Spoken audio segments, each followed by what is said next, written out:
एक गांव में चुड़ैल का साया था और वो छोटे बच्चों को उठाकर ले जाती थी। उसी गांव में रेखा नाम की एक औरत रहती थी। वो बहुत सुंदर थी, परंतु उसको कई वर्षों से कोई बच्चा नहीं हो रहा था। इसके कारण उसे गांव की औरतें अक्सर ताने दिया करती थी। एक बार गांव की औरतें कुएं से पानी भर रही होती हैं और रेखा भी पानी लेने वहां जाती है।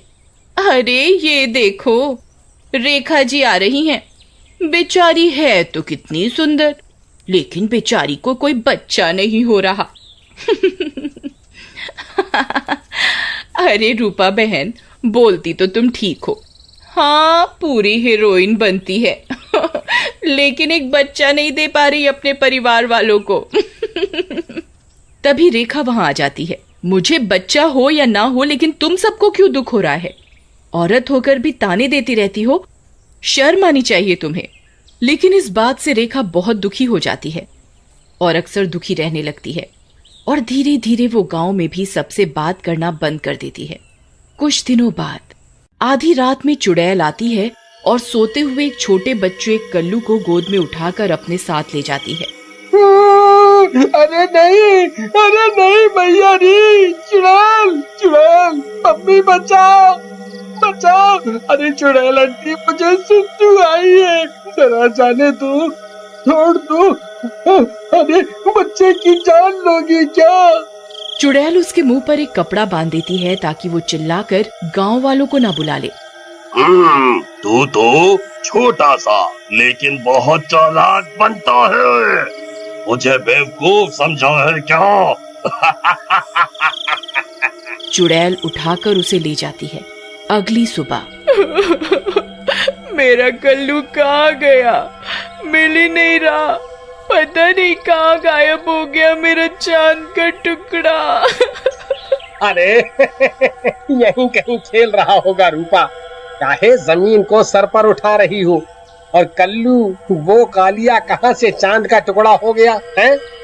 लेकिन भैया तुम चुप रहो, नहीं तो यही पीटेंगे हम तुम्हें, तुम्हारी बीवी के सामने।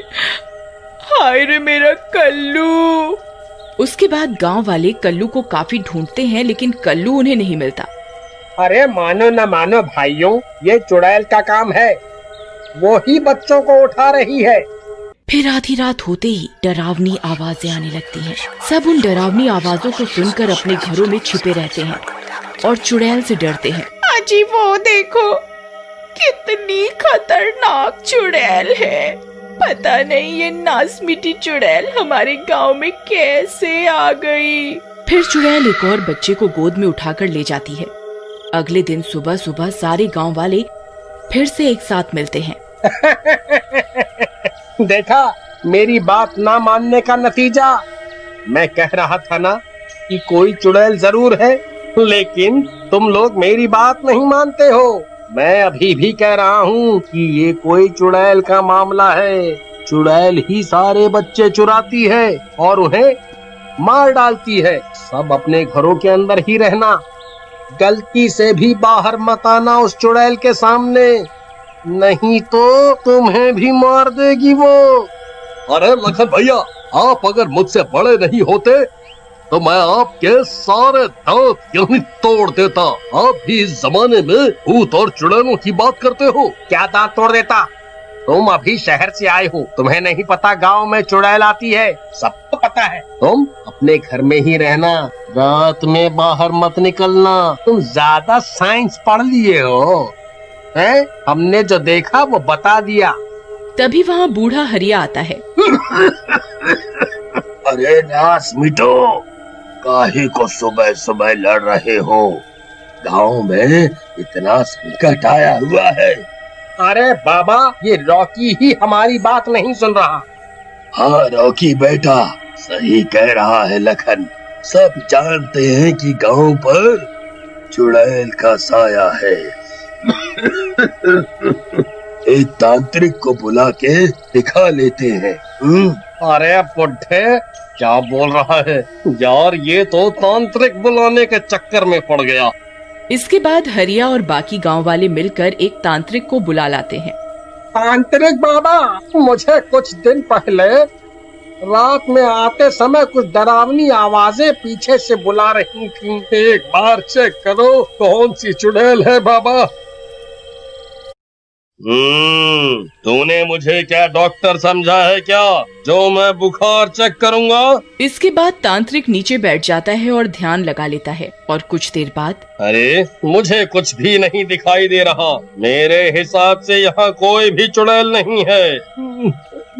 बाबा एक बार फिर से चेक करो, शायद कहीं छुप गई हो। अरे दुष्ट बालक, क्या छुपन छुपाई का खेल हो रहा है? ज्यादा मत बोल, नहीं तो तुझे अभी जादू से बकरी बना दूंगा। इसके बाद तांत्रिक वहाँ से चला जाता है। गांव वाले फिर से दुखी और परेशान हो जाते हैं कि यदि ये चुड़ैल का काम नहीं तो किसका है। कुछ दिनों बाद गांव में एक बच्चे की फिर से चोरी हो जाती है। इस बार गांव वालों का शक रेखा पर जाता है। हो ना हो, हमका तो लागत है ये काम इस रेखा का है। इसके बच्चा तो हो नहीं रहा, इसीलिए लागत है चिढ़ के मारे ये हमारे बच्चों को मार रही है। अरे भाभी ये क्या बोल रही हो? भला रेखा ऐसा काहे करेगी? ऐसा झूठा आरोप मत लगाओ बेचारी पर। तुम तो चुप ही रहो लखन भैया, तुम तो बेचारी कहोगे ही। देखे हैं कई बार तुम्हें निहारते हुए उसको, बहुत ही प्यार से देखते हो रेखा को, तुम्हें क्यों लगेगी वो बच्चा चोर? उसके बाद सारे गांव वाले रेखा के घर चल पड़ते हैं। रेखा अपने घर के सामने ही बैठी होती है। देखो देखो महारानी जी कैसे बैठी हैं, आराम से हमारे बच्चों को चुरा कर। अरे अरे रूपा बहन, ये क्या बोल रही हो? भला भला भला मैं क्यों चुराऊंगी तुम्हारे बच्चों को? मैंने तो तुम्हारे बच्चों को भी अपना ही माना है। ओ हो। देखो भाइयों, 100 चूहे खा के बिल्ली हज को चली। देखो देखो कितनी शरीफ बन रही है हमारे बच्चों को चुरा कर। चल हमारे बच्चे वापस कर, नहीं तो यही मार खाएगी। अरे अरे रेखा बहन, तुम्हारी मुझसे क्या दुश्मनी है? जब देखो मुझे भला बुरा बोलती रहती हो। भला मैं क्यों चुराऊंगी बच्चों को? अभी मेरे पति भी घर पर नहीं है, कल आना तब बात करेंगे। लगता है बहनों ये ऐसे नहीं मानेगी। मेरी मानो तो इसे पीटते हैं, पिट कर ही बताएगी अब ये। रूपा के भड़काने के बाद गांव की औरतें जिनके बच्चे गायब हुए होते हैं रेखा के साथ जबरदस्ती करने लगती हैं और उसे घर के बाहर ही एक पेड़ से बांध देते हैं। रात भर बाहर बंधी रहेगी तो सुबह अपने आप सच बोलेगी। गांव वाले रात में रेखा को वहीं बांध कर चले जाते हैं। अगले दिन सुबह रेखा का पति कबीर गांव आता है और रेखा को खोलकर उसे घर के अंदर लेकर आता है। अरे रेखा, ये तुम्हारे साथ किसने ऐसा किया? मैं उन सबको जान से मार दूंगा, मुझे सारी बात बताओ। फिर रेखा कबीर को सारी बात बताती है। अच्छा, तो ये लोग हमें बच्चा चोर समझ रहे हैं। मैं पता लगा कर ही रहूंगा कि आखिर मामला क्या है। सरपंच जी, हम रात में कुछ लोग मिलकर पहरा देते हैं और उस चुड़ैल को रंगे हाथ पकड़ते हैं। सब मेरी बीवी को ही बच्चा चोर समझते रहेंगे नहीं तो। सरपंच मान जाता है और चुपचाप कुछ लोग रात में छुपकर पहरा देते हैं। अरे रेखा, वो देखो, वो चुड़ैल आ गई, एक बच्चे को उठा कर ले जा रही है। चलो उसका पीछा करते हैं, शायद वहीं से बच्चों का कुछ पता चल जाए। उसके बाद कबीर सरपंच उसका पीछा करते हैं। वो एक गुफा के सामने जाकर रुक जाती है और रोशनी करती है। चुड़ैल रुक जा, तू इस बच्चे को छोड़ दे, नहीं तो इस आग से तुझे जलाकर राख कर दूंगा। मुझे मारेगा तू? चल जा यहाँ से, मैं चुड़ैल हूँ, तुझे कच्चा चबा जाऊंगी, हटा इस आग को। कबीर उसकी एक नहीं सुनता और आग लगा देता है। आग लगते ही चुड़ैल के कपड़े जलने लगते हैं। चुड़ैल अपने सारे कपड़े उतारने लगती है और फिर जैसे ही चुड़ैल का मुखौटा हटता है तो ये क्या, अंदर से तो लखन निकलता है। लखन चुड़ैल का मुखौटा उतार कर चिल्लाने लगता है। अरे नहीं, मर गया रे! अरे गांव वाला तुम्हारा नाश मिटे, मुझे आग क्यों लगा दी? मर गया रे! मैं हूँ लखन, कोई चुड़ैल नहीं है इस गांव में। हाय रे, कोई पानी लाओ, मैं जल रहा हूँ। ये सब देखकर सबकी आंखें फटी की फटी रह जाती हैं। तुम पहले सब बच्चों का पता बताओ, तभी हम तुम्हारी आग बुझाएंगे। अरे सब इसी गुफा में है सही सलामत, मुझे बचाओ। मर गया रे। फिर सभी गांव वाले भी वहां आ जाते हैं और लखन की आग को बुझा देते हैं। मुझे माफ कर दो, मैं इन बच्चों को बेचकर अमीर बनना चाहता था, मुझे माफ कर दो।